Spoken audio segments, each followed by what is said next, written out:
सागर में ब्राह्मण समाज का विरोध प्रदर्शन, आईएएस संतोष वर्मा का पुतला दहन, एफआईआर की मांग।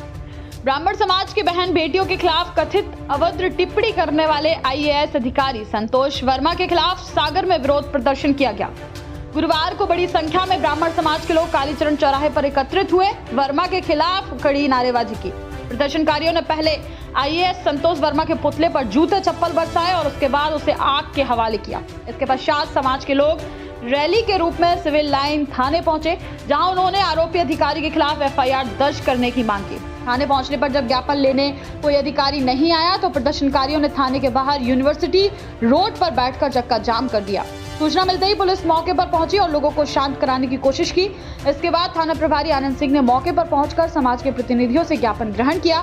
समाज ने ज्ञापन में मांग की है कि संतोष वर्मा के खिलाफ तुरंत आपराधिक मामला दर्ज कर कठोर कार्रवाई की जाए। इधर सिविल लाइन चौराहे पर भी ब्राह्मण समाज ने जमकर विरोध प्रदर्शन किया और सरकार से इस मामले में तत्काल हस्तक्षेप करने की मांग उठाई। समाज का कहना कि यदि शीघ्र कार्रवाई नहीं हुई तो आंदोलन और उग्र रूप ले सकता है। लोगों ने धाराएं बताई, 509 में मुकदमा बनता है, 189 में मुकदमा बनता है। ये बात टीआई साहब ने स्वीकार की कि इन धाराओं में मुकदमा बन सकता है, परंतु हमारे ऑफिसर मना कर रहे हैं, इसलिए हम मुकदमा कायम नहीं करेंगे।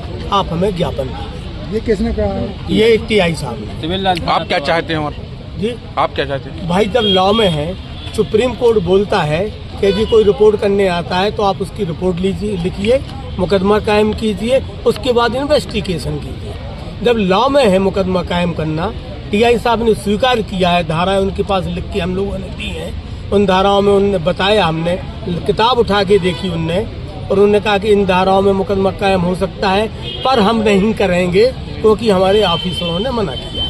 टीआई साहब ने अपने अधिकारियों से बात की, उई के साहब से बात की, सन्ना साहब से बात की, इन्होंने एफआईआर दर्ज करने से सब मना कर दिया। उसका हमें ये समझ में आ रहा है कि पुलिस प्रशासन में भी अजाक्स के जो लोग हैं वो बैठे हुए हैं, उसी पार्टी से जुड़े हुए हैं जहां से संतोष वर्मा जिस पार्टी संगठन का जुड़ा हुआ है। इसलिए पुलिस प्रशासन हम लोग की एफआईआर दर्ज नहीं कर रहे हैं, संतोष वर्मा का पक्ष ले रहे हैं। अब आप खबरों की दुनिया से लेकर संघर्षों की कहानी तक, क्षेत्रीय खबर और संस्कृति के संग बुंदेली माटी से बना एक अंग। बुंदेलखंड 24/7, स्वतंत्र बुंदेलखंड, सफल बुंदेलखंड।